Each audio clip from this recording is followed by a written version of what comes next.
Today, we're diving into a story you might not know, the story of how American psychology basically fought a civil war with itself.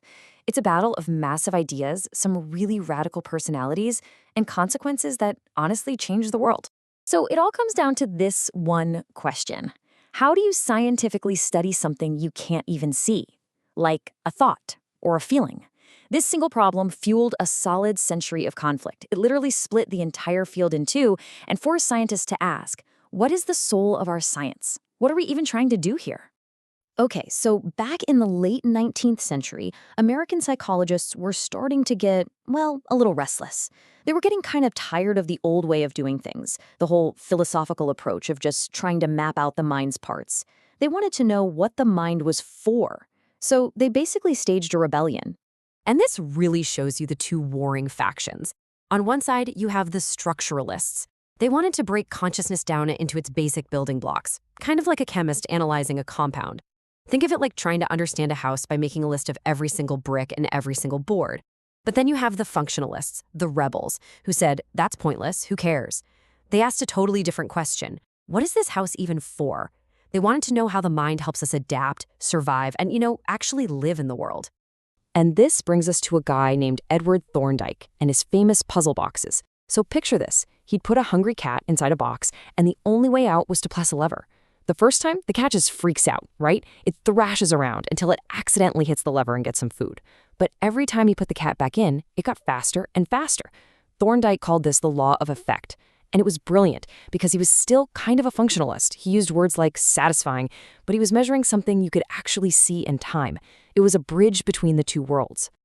But, for some people, that just wasn't enough. A new, much more radical movement was bubbling up, led by someone who thought that any talk of satisfaction or the mind was just fuzzy, unscientific nonsense. He believed it was holding psychology back from being a true science. So it was time to get rid of the mind altogether. And here he is, John B. Watson, the leader of the behaviorist revolution. I mean, that quote, that's his whole worldview in a nutshell. He was basically arguing that your environment is everything. Forget talent, forget personality, forget genetics. For Watson, you are a blank slate, and your behavior could be completely shaped, predicted, and controlled. And just like that, the rules of psychology completely changed. Watson's behaviorist manifesto basically declared that the only thing a real scientist could study was observable behavior. Anything going on inside your head, your thoughts, your feelings, your consciousness, that was just speculation. It was unscientific and it was officially off limits. So their approach was super simple. It was called the stimulus response model. You can scientifically observe a stimulus, let's say a bright flash of light, and you can scientifically observe a response. The person blinks. Easy. But everything that happens in between, all that stuff in your head, they just called that the black box. And since you couldn't see inside it, you had to ignore it, period. But here's the thing about that black box model. It had a big problem. It was just too simple. It couldn't explain really complex stuff like how we learn language, or solve problems, or have ideas. It became pretty clear that something really important was happening inside that box. And that, right there, set the stage for the mind to make a huge, dramatic comeback. And the hero of this part of our story is Edward Tolman. Now, he was technically a behaviorist, but he was a different breed. He believed you actually could study mental processes objectively. You just had to be really clever about how you did it. And boy, were his experiments clever. So in one of his classic experiments, Tolman just let some rats wander around a maze with no reward, no food, nothing. Now, a strict behaviorist would say, well, no reward means no learning. But later, when Tolman put food in the maze, those rats solved it way faster than rats who had never seen it before.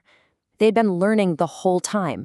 And get this, when their usual path was blocked, they didn't just wander around. They knew the general direction of the food.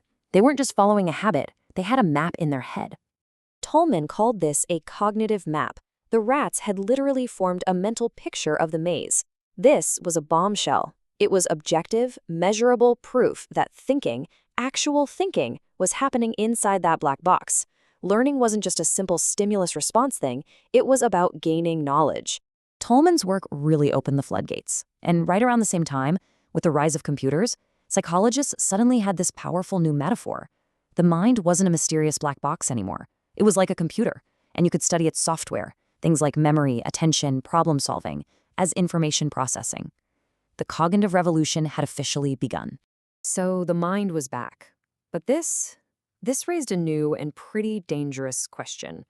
If we can study the mind, does that mean we can measure it? Can we actually assign a number to something like intelligence? This next chapter is a really serious cautionary tale about the very real-world stakes of getting the science wrong. See, the very first intelligence test was created by Alfred Binet in France, and it had a really noble goal: to identify children who were struggling in school so they could get extra help. It was meant to be a tool for support. But when that test was brought over to America, a psychologist named H.H. Goddard repurposed it for a totally different and much darker goal: exclusion. And the result was a complete disaster. Goddard's teams were giving these culturally biased tests, often in English, to exhausted immigrants at Ellis Island who didn't even speak the language. And this number, it's just shocking. 83% of Jewish immigrants were labeled as feeble-minded. This so-called science was then used to justify racist immigration laws, and it had devastating consequences for countless people. So why are we digging all this up? Why does a 100-year-old civil war in psychology even matter today? Well, because the core questions that drove all these battles, they're the very same questions that are defining psychology right now.